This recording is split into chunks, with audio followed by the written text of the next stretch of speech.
పెళ్ళైనా పండగైనా వేడుక ఏదైనా పట్టుచీరల ప్రత్యేక వేదిక వారాహి సిల్క్స్. సాంప్రదాయానికి సౌందర్యానికి వారధి. ఆంధ్రప్రదేశ్లో ఆడపిల్లలపై జరుగుతున్నటువంటి అన్యాయాలపైన అరాచకాలపైన రాష్ట్ర ఉప ముఖ్యమంత్రి పవన్ కళ్యాణ్ ఎలుగెత్తి చెప్పినటువంటి విధానం, అలానే రాష్ట్ర హోంమంత్రిని ఇబ్బంది పెట్టినటువంటి సందర్భం, దీనిపైన విపక్షాలు కూడా రాద్ధాంతం చేస్తున్నటువంటి పరిస్థితి ఇంతవరకు జరిగినటువంటి రాజకీయం. ఇప్పుడు అనూహ్యంగా ఉప ముఖ్యమంత్రి పవన్ కళ్యాణ్తో హోంమంత్రి అనిత భేటీ అయ్యారు. భేటీ సందర్భంగా రాష్ట్రంలో జరుగుతున్నటువంటి అనేక అంశాలు, శాంతి భద్రతల సమస్యలపైన కూడా చర్చించినట్టుగా అనిత సోషల్ మీడియాలో పోస్ట్ చేశారు.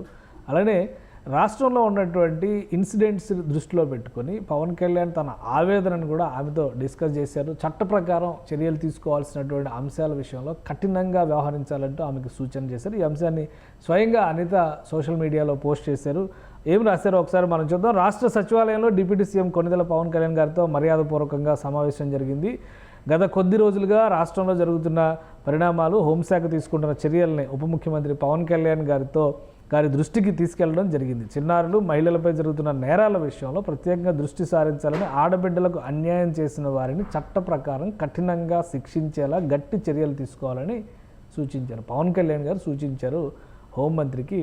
సో అంటే ఆ విషయాల మీదే ఆయన కొంత అసంతృప్తి, అసహనం వ్యక్తం చేశారు. కాబట్టి దీనిపైన ఒక క్లారిటీ వచ్చే విధంగా ఒక భేటీ జరిగింది. జన సంక్షేమం, శ్రేయస్సు కోసం ప్రతి క్షణం పరిశ్రమించే ప్రజాప్రభుత్వం మా కూటమి ప్రభుత్వం అంటూ అనిత గారు ఇది ట్వీట్ చేశారు. అంటే ఇదే అంశం చుట్టూ రాజకీయం గత 3 రోజులుగా నడిచినటువంటి పరిస్థితి. ప్రధాన ప్రతిపక్షంగా ఉన్నటువంటి వైసీపీ కూడా హోంమంత్రి ఫెయిల్ అయ్యారు, రాజీనామా చేయాలనేటువంటి డిమాండ్లు చెప్పడం, పవన్ కళ్యాణ్ గారు జరుగుతున్నటువంటి విధానాలపైన తన ఆవేశాన్ని వ్యక్తపరిచారు తప్పితే హోంమంత్రి ఫెయిల్ అయ్యారని ఎక్కడా అనలేదనేటువంటి విషయాన్ని హోంమంత్రి స్వయంగా చెప్పుకున్నారు, సమర్థించుకున్నారు. అలానే క్యాబినెట్ భేటీ సందర్భంగా కూడా రాష్ట్రంలో ముఖ్యంగా సోషల్ మీడియాలో రాస్తున్నటువంటి అరాచక రాతల గురించి అరగంట పైగా చర్చ జరిగింది. చట్ట ప్రకారం కఠిన చర్యలు తీసుకోవాల్సినటువంటి విషయాన్ని ముఖ్యమంత్రి కూడా నేరుగా మంత్రులందరితో పంచుకున్నారు. తర్వాత ఇవాళ ముఖ్యమంత్రి అమరావతిలో జరిగినటువంటి పర్యటన సందర్భంలో కూడా ఎవరైనా మితిమీరి వ్యాఖ్యలు చేస్తే ఖచ్చితంగా కఠిన చర్యలు తీసుకుంటాం అనేటువంటి మాట చెప్పారు. సో ఇప్పుడు పవన్ కళ్యాణ్తో హోంమంత్రి భేటీ తర్వాత ఈ అంశంపైన కూటమి ప్రభుత్వం ఒక స్పష్టమైన వ్యూహంతోనే ముందడుగు వేస్తోంది అనేటువంటి క్లారిటీ, సామాన్యుని ఆవేదనని అర్థం చేసుకుని పవన్ కళ్యాణ్ చేసిన వ్యాఖ్యల తర్వాత హోమ్ మినిస్ట్రీ కూడా సీరియస్ యాక్షన్ తీసుకుంది. పోలీసులకు కూడా సంబంధిత అధికారులకి సరైనటువంటి డైరెక్షన్స్ ఇవ్వడం ద్వారా సోషల్ మీడియాలో మితిమీరి వ్యాఖ్యలు చేసేవాళ్ళు, వ్యక్తిగత దూషణలకు పాల్పడేవాళ్ళు, వారిపైన కఠిన చర్యలు తీసుకోవడానికి ఏపీ సర్కార్ కట్టుబడి ఉందనేటువంటి సంకేతాన్ని స్పష్టంగా ఇచ్చారు. మరోవైపు విపక్ష నేత జగన్మోహన్ రెడ్డి కూడా దీనిపైన స్పందించారు.